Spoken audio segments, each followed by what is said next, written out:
So upon death, you will get the mom genes mutation, and you'll get broodmother chunks, broodmother fangs, broodmother venom, and a bunch of web fiber as well. So let's go and analyze these parts and see what they unlock. The broodmother fangs unlock the club of the mother demon. The broodmother chunks unlock the first piece of the armor set, the broodmother mount and the stuffed broodmother. And the broodmother venom unlocks the rest of the armor set. So back at home, I very foolishly put all of my smoothies into the chest, and I forgot to take them back out again. So the next fight is completely smoothieless. So here we are again. I've got another BLT to summon her. Once again, I'm going to take Natural Explorer off, but this time instead of Blade Master, I'm going to put on Parry Master because we're not using a blade. Again, I'm going to eat the Might Loaf for the attack stamina, and I'll save it again before we start, just in case we die.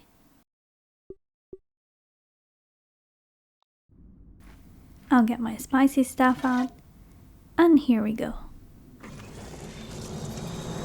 Let's see what we can find.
Alright, so we've killed her once with the coaltana, and we've killed her once with the spicy stuff. Let's do some comparisons. So just first impressions of the fights, I think it's pretty clear that the second fight with the staff was much better. I didn't take as much damage, I didn't heal as much, and I did a lot more perfect blocks, and overall it was just a much cleaner fight. So does that mean that the staff is a better weapon to fight her with? Well, let's look at some stats. If we look at damage, the coaltana inflicts 40, 83 and then 123 in the standard 3-hit attack. If you add that up, it's 246. Compare this with the spicy staff's damage at 75 and charge damage at 235. There's no question that the coaltana inflicts more damage overall. On top of this, the stamina cost is far less with the coaltana at 12 compared to the staff at 30. Moreover, the damage type for the coaltana is slashing and spicy, whereas for the staff, it's just spicy. The Broodmother is weak to slashing and spicy, so it's pretty obvious that the coaltana is the more suited weapon for the Broodmother. I actually timed the two fights, and the coaltana fight was 3 minutes 57, while the staff fight was 4 minutes 30. So there's no question that the coaltana is more powerful, because it was half a minute faster to kill her than with the staff. So after reading all this, you might be thinking, why would anybody use a staff? The coaltana is clearly superior. Well, if you look at the speed, the staff is actually faster than the coaltana. Another huge advantage with the staff is it's a ranged weapon, which means you can put a lot of distance between you and the Broodmother, and you don't need to spend stamina running up to her to try and fight her when she jumps back. If she jumps back, perfect, just shoot her. You can keep shooting her throughout the fight no matter what. Fighting at distance also means that you can see her attacks coming, so ideally should make them easier to block as well. Another benefit of the staff is it inflicts area of effect damage, which means even if you don't hit something directly, the splashback should also inflict damage. This makes killing the spiderlings and the orb weavers much easier because when they're in a big group, you can usually kill a few of them with one shot. This was something I found difficult with the coaltana. They were always at her feet, so I couldn't attack them without basically running straight up to the Broodmother herself. Another problem is that you don't have the area of effect damage, so unless you hit them directly, you don't hit them at all, which is quite difficult because they're really small and fast. Another problem was I found myself taking a lot of hits from the Broodmother because I had to be so up close and personal with the spiderlings and orb weavers that I couldn't see the Broodmother's attacks coming. I also read this. However, it's worth noting that using a staff has a delay after attacking. Once you attack with the staff, you have a brief waiting period or animation before you can attack again. During this time between launching an attack and the next attack, you cannot block as you can with other equipment where animation cancelling is possible. This makes battling with the staff more challenging, particularly in situations where perfect blocking is essential. So after reading that, it sounds like it's much easier to block with the coaltana compared to the staff, because with the coaltana you don't have the wait period. You can cancel the animation and block at any time. Whereas with the staff, you need to complete the animation. You have a slight delay after attacking before you can block. However, as we saw in my fights, I found blocking with the staff much easier than with the coaltana. Now, this could be for a few reasons. Maybe because it was my second fight, I had more practice, I had more time to learn her rhythm, so I could block easier. Or it could be because I had a little bit more distance with the staff, so I could see her attacks coming clearer, so it was easier to block. So looking at the statistics, it does seem like the coaltana is the superior weapon to fight the Broodmother with. But as we saw in my fights, It's just as easy to have a very successful fight with the spicy stuff as well. I guess it depends on your fighting preference. Do you prefer to run in head first, guns blazing? In which case the coaltana would be well suited to you. Or do you prefer more ranged combat? Do you prefer to pace yourself a little bit more? In which case the spicy stuff would be more suited to you.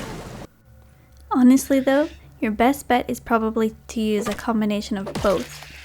Use the coaltana for its power, and then use the staff to get some distance if you're low on health and you need to heal. Also use the staff for the spiderlings and the orb reavers. The power of the coaltana, combined with the speed, range and splashback damage of the staff, is unstoppable. And just to prove it, I fought her again. So let's take a look at the spicy staff and coaltana combo in action.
So as you can see, that combo was quite effective. It's good to use the coaltana when she's really close, just so you can inflict the most amount of damage possible. But when she jumps back and there's some distance between you two, get the staff out and start hitting her with that. As we saw, the staff was really useful for taking out the spiderlings and the orb reaver juniors as well. I also did some charged shots with the staff.